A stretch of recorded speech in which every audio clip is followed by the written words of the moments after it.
So, already I told you about the forehead, what we call the worry lines. And we'll talk about skin next. Like, we just want to know the space, and then we can start talking about what can occur and what shows up in the space. So the one thing I want you to know is your small intestines, just like in your gut. Your small intestines are the center of your gut, and the colon is to the outside. So same.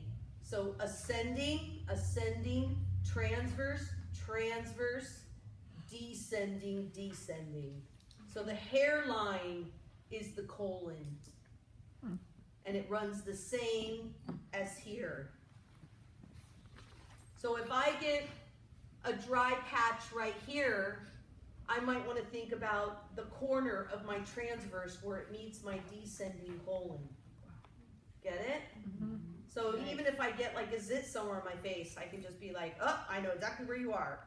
Break up the little party, you know, and move it on. And then it's amazing how the skin clears up. So it is a literal map in that way, as I was taught that early on and just thought, no way. That's just so, come on. And now I can't deny that that's absolutely what occurs. So that's why when I lay someone down to do a digestive clinic or something and I go right to the issue and I start feeling from there and they're kind of like, whoa, you just went there. It's like, I'm looking at a map. So yeah, I went there because I saw something on the map of the face, you know? It can be pure intuition, but it's not always. I'm adding it up. I'm a health detective. That's my primary job. So the center is small intestines. So you also want to consider this with the worry lines. So where are the lines? Are they in the middle? Are they over to the side? Do they run across like mine, which shows kind of more small intestine and colon? It's running through both areas. But where are those worry lines? And if you have really dry digestion, and we'll get to this in skin, but I want to give you an idea of where we're going, you're going to see dry. It's either going to be dry patches and things go dark when they dry up, right? So your skin does too. So you might get discoloration around here. You've seen people with discoloration here, right? That's all dry plaque in the colon. Oh my. Yeah. Yeah. You're like, uh-oh. That was good.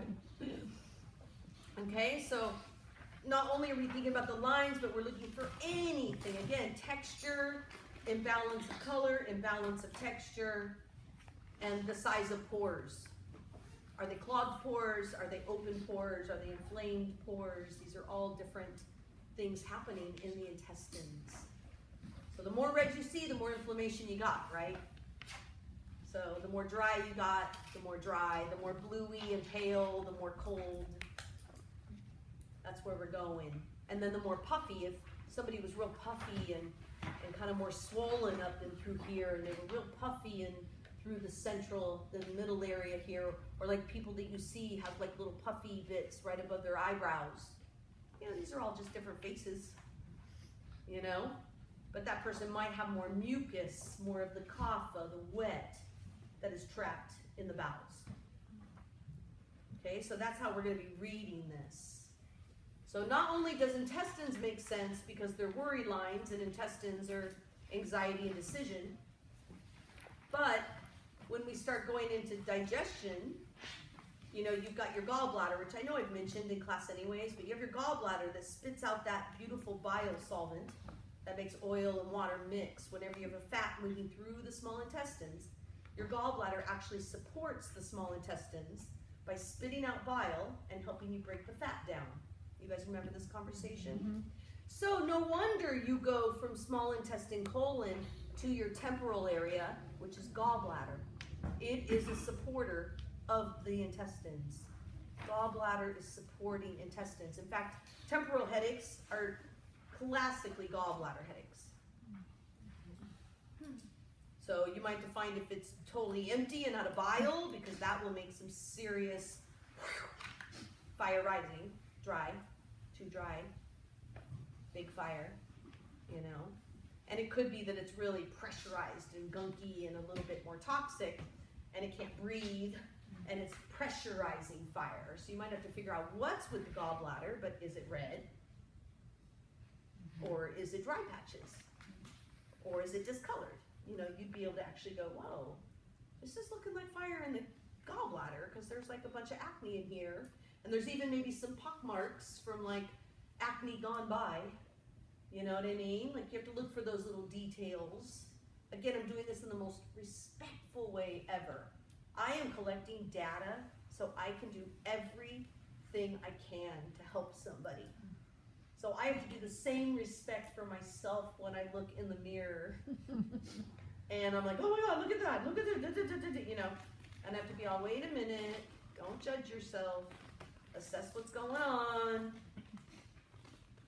Need another salt scrub. Is You know? Is a temporal headache a migraine headache, or is that? No, migraines are very specific, and they're actually swelling under the cranial bones. So it's a little bit more coming from central nervous system. Usually migraines are central nervous system specific, spine. They're most common with people who have tailbones that are tucked under, you know, putting pressure on the nervous system to the head. So we have small intestine to colon to gallbladder. So we went from anxiety to indecision to trust. Yeah. So then gallbladder shares the name with what other organ? Don't answer Joni. Don't shake it. I'm kidding. Bladder. That was great. And it's really interesting because gallbladder is here, and then bladder is right here on the eyelid. So you can remember bladder, gallbladder, bladder, gallbladder.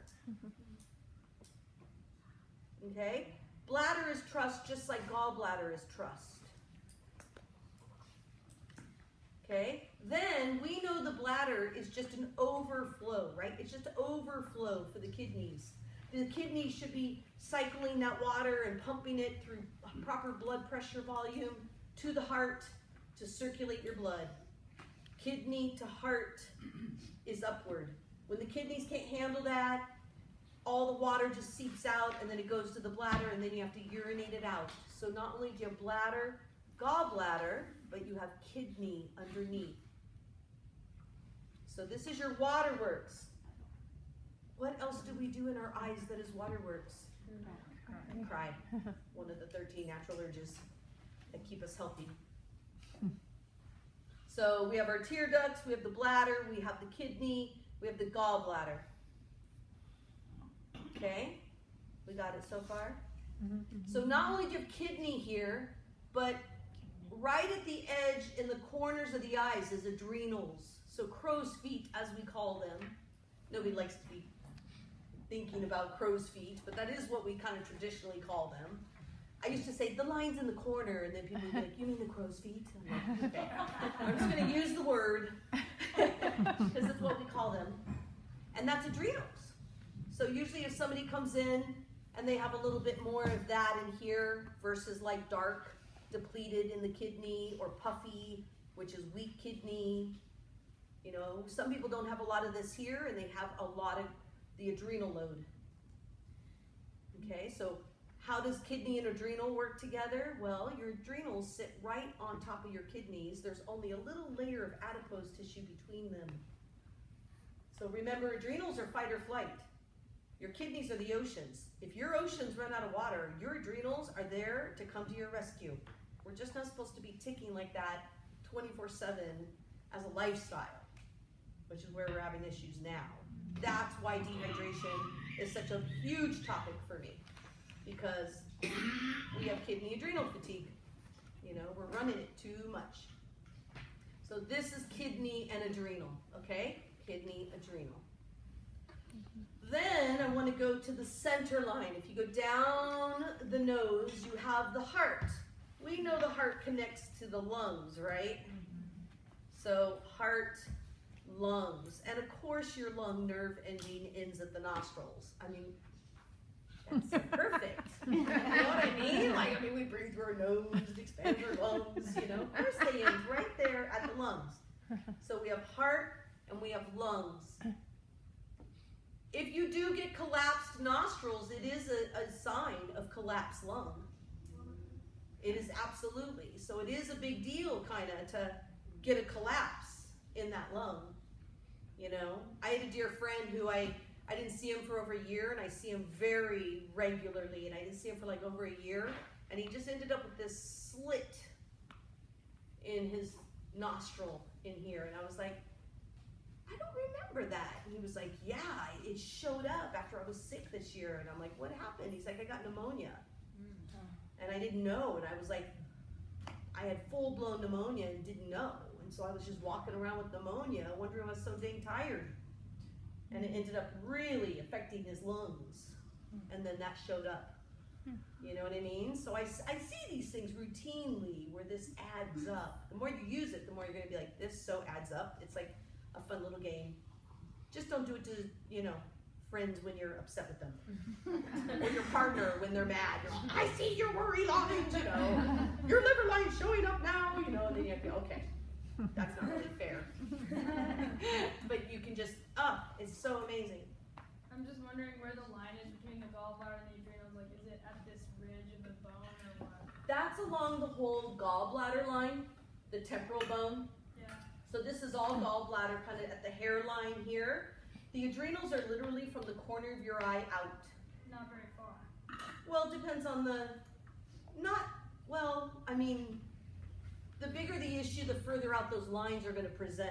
Oh, right. And then it might show up in gallbladder space, but you don't want to then think, oh, gallbladder issue 2. You would have to be like, the line starts in the eye and stretches out.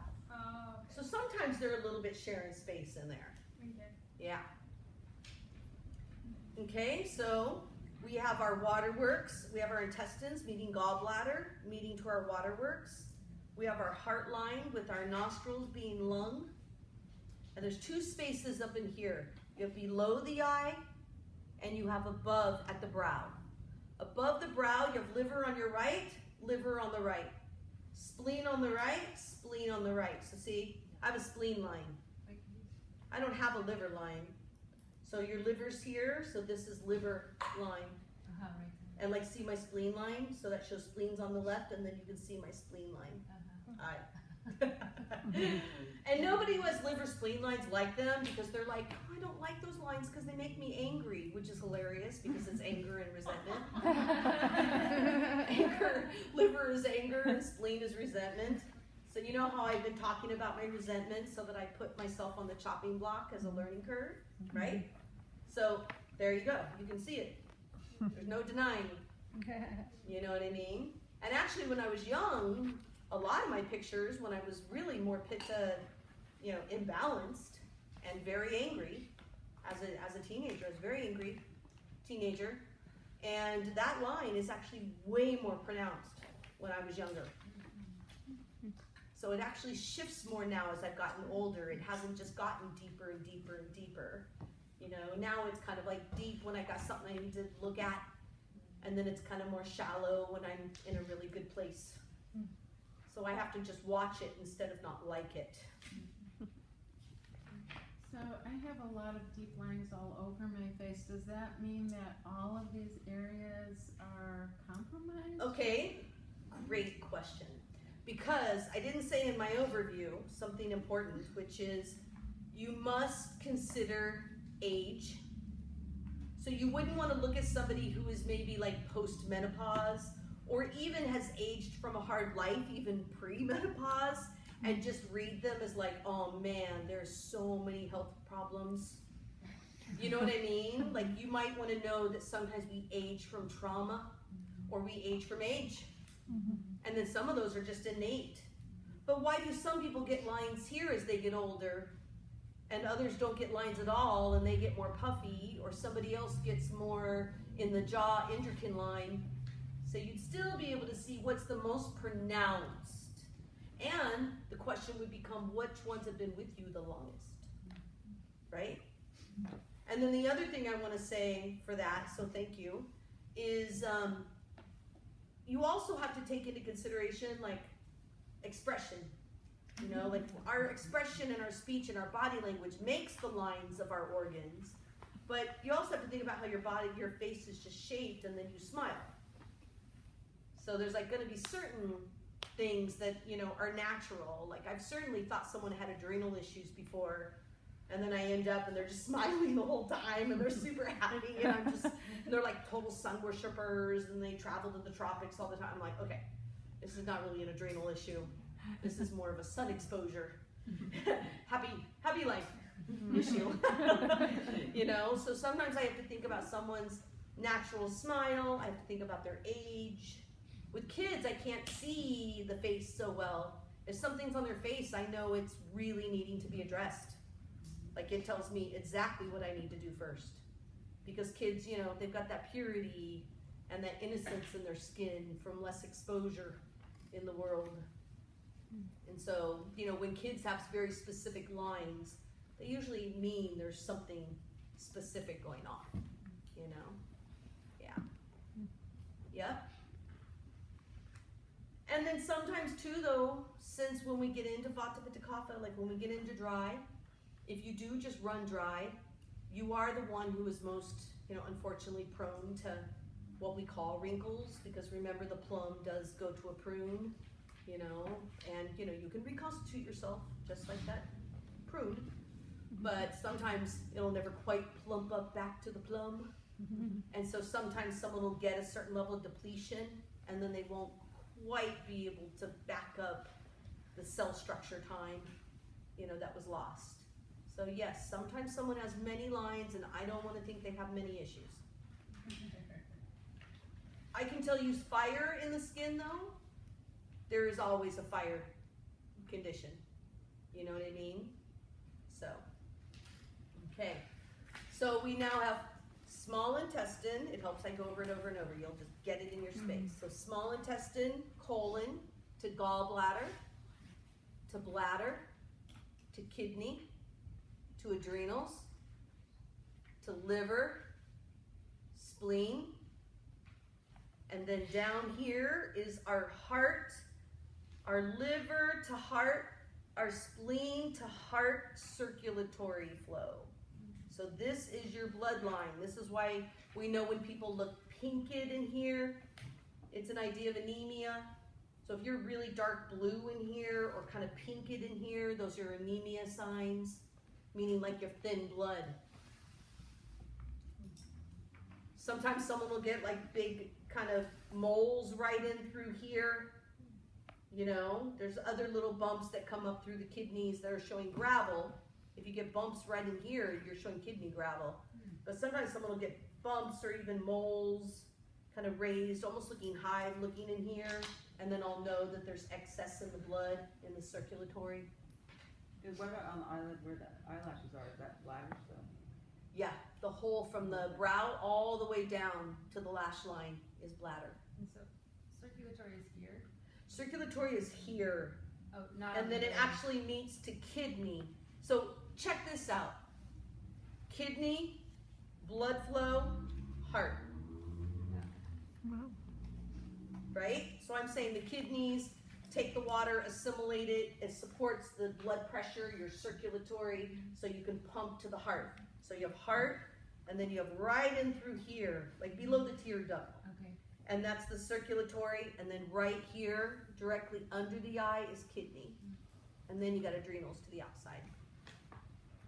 So even the way we tick and the organs that support each other are next to each other. The nerve lines are literally next to each other, helping each other out, just like they do in our bodies. Yes. So how deep does this go? Like if you're having a sudden sinus infection, is that telling you something about your internal workings, or is it simply a sinus infection? If you have a sinus infection, that means your immune system was weak and could not fight that infection. So you actually have an immunity issue. And so the immune system, which I'm going to be teaching you next week, but the lymph, called your warrior lymph, your upper immunity swells, and if it can't fight that infection, then it's going to get trapped here, and you have to open up the river of the lymph in here and open up the drain so that it can drain. So it's definitely not surface A sinus infection is not surface. I might know someone has an infection because they're kind of red and puffy because they've got inflammatory response happening, their immune system's working hard. But it's definitely not surface, it's like in the whole back frontal cavity, the whole front cavity. So we're It's talking affected. skin, not below it. Yes, Okay. yeah. So